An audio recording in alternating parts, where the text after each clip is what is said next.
सभी को जय श्री कृष्ण, जय लक्ष्मी नारायण, जय सनातन धर्म। हमारे शास्त्रों में आध्यात्मिक और भौतिक जगत के लिए कुछ नियम बनाए गए हैं, जिससे उन नियमों का पालन करके हम हमारे आध्यात्मिक और भौतिक जगत का संतुलन बना सकें और इन दोनों में हमारी प्रगति होती रहे और हम परमात्मा तक आसानी से पहुंच सकें। इसके लिए 4 चरण बताए गए हैं। वो है सत्य, दया, तप और शौच। शौच यानी शुद्धि और अशौच यानी अशुद्धि। और आज हम बात करेंगे अशौच की, जिसे हम सूतक भी कहते हैं। और संस्कृत में सूतक का अर्थ होता है अशौच, यानी कि पवित्रता खत्म होना। तो अशौच का वर्णन अलग अलग किया गया है। वैसे देखा जाए तो शास्त्रों में और भी नियम है जिसे करने से हमें अशौच लगता है, लेकिन मुख्यतः 3 नियम ऐसे हैं जिसका पालन हम सभी करते हैं, जो है जन्म का सूतक, मरण का सूतक और रजस्वला धर्म का सूतक।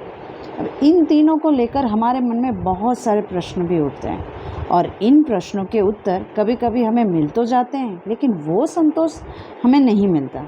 इसीलिए आज हम अशौच क्या है और क्यों लगता है, इसे हम जानेंगे। जब हमारा जन्म होता है तो हम शूद्र ही होते हैं। शास्त्रों के अनुसार शूद्र यानी जिनके संस्कार नहीं हुए हैं। संस्कार के बाद ही हम पवित्र होते हैं। जिसके संस्कार नहीं होते हैं वो जीवन भर शूद्र ही रहते हैं। तो जन्म के समय सभी शूद्र ही पैदा होते हैं। इसीलिए 10 दिनों तक घर में सूतक लगता है। अपवित्र हो जाता है वो घर। और ये नियम जन्म और मरण दोनों के लिए होता है। शास्त्रों में जन्म के सूतक की बात करें तो 10 दिनों तक बच्चे और उसके माता पिता को ही सूतक लगता है, ऐसा वर्णन मिलता है। और गरुड़ पुराण में मरण के सूतक का विस्तार से वर्णन हमें मिलता है। मरण का सूतक सारे परिवार कुटुंब को लगता है। गरुड़ पुराण में 5 पीढ़ी तक सूतक की बात आती है। शास्त्रों के अनुसार 12 दिन तक जीव अपने परिवार के आसपास ही रहता है। 12 दिनों के बाद उस जीव को अपने कर्मों के अनुसार गति मिलती है। जीव की मृत्यु से लेकर उसके अगले जन्म का वर्णन हमें गरुड़ पुराण में विस्तार से मिलता है। क्यों हमें अग्निदाह के बाद स्नान करना चाहिए? क्योंकि जब मनुष्य की मृत्यु होती है तो उसके शरीर में से सूक्ष्म कीटाणु बढ़ने लगते हैं। इसीलिए वस्त्रों सहित स्नान करते हैं हम। 10वें दिन सपिंडी श्राद्ध करते हैं।